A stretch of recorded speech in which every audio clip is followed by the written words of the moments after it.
ঈদযাত্রা নির্বিঘ্ন করতে পোশাক শ্রমিকদের ৩-৪ ধাপে ছুটি দেওয়ার জন্য গার্মেন্টস মালিকদের সংগঠন বিজিএমইএ এর প্রতি আহ্বান জানিয়েছেন সড়ক পরিবহন মন্ত্রী।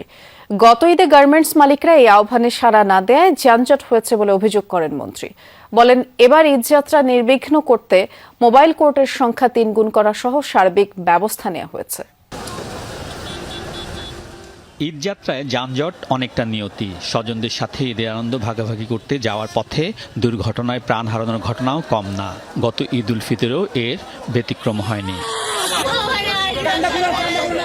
এমন বাস্তবতায় ঈদযাত্রায় ভোগান্তি কমাতে বৈঠক সড়ক পরিবহন মন্ত্রণালয়ে। সেখানে সিদ্ধান্ত হয় বাইপাইল, আবদুল্লাপুর, ধোলাইপাড় সহ যানজটপ্রবণ এলাকায় বিশেষ নজরদারির। গত ঈদের ২৪টি থেকে বাড়িয়ে এবার ৬৯টি মোবাইল কোর্ট পরিচালনা করা হবে। এর পাশাপাশি পোশাক শ্রমিকদের ঈদের ছুটি ৩-৪ ধাপে দেওয়ার জন্য গার্মেন্ট মালিকদের অনুরোধ করার সিদ্ধান্ত হয়। মহাসড়কের পাশে কিংবা উপরে কোনো কোরবানির হাটও বসানো যাবে না। বিজিএমের সাথে আমাদের একটা কথা হয়েছিল যে তারা ৩টি স্তরে গার্মেন্টসটাকে ছুটি দিবেন, কিন্তু গতবার সেটা সম্ভব হয়নি।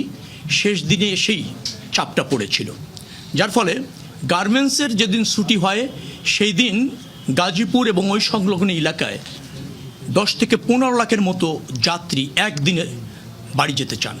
মন্ত্রী বলেন, এরই মধ্যে ভাড়া সমন্বয় করা হয়েছে, তাই ঈদে নির্ধারিত ভাড়ার বেশি নেয়ার কোনো সুযোগ নেই। চলছে এসি বাসের ভাড়া নির্ধারণের প্রক্রিয়া। কোনো সুযোগ নেই ভাড়া বাড়ানোর, কোনো সুযোগ নেই। তবে একটা জায়গা আমি গতবারও যেটা আপনি দেখেছেন, যে যখন রাস্তার মাঝখান থেকে এরকম লাখ লাখ মানুষ এসে সে যে যান পাচ্ছে সেই যানে উঠে যাচ্ছে, সেটা আমাদের পক্ষে নিয়ন্ত্রণ করা কঠিন। গত ঈদে সড়ক, নৌ ও রেলপথে দুর্ঘটনার ঘটনা ঘটেছে। দুর্ঘটনা কমাতে সড়কে নজরদারি বৃদ্ধি করা হচ্ছে। নৌকা বা স্পিডবোট থেকে কোনো লঞ্চে ওঠা যাবে না। যাত্রী নামিয়ে বাস, ফেরিতে উঠাতে হবে।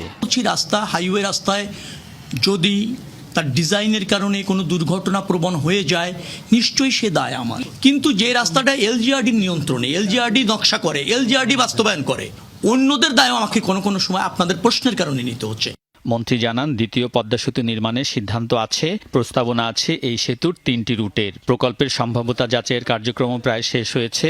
কথা চলছে অর্থায়ন নিয়ে। আমরা দ্বিতীয় পদ্মা সেতু নির্মাণ করতে চলেছি বলবো আমি এই মুহূর্তে। আলমগীর স্বপন, যমুনা নিউজ, ঢাকা।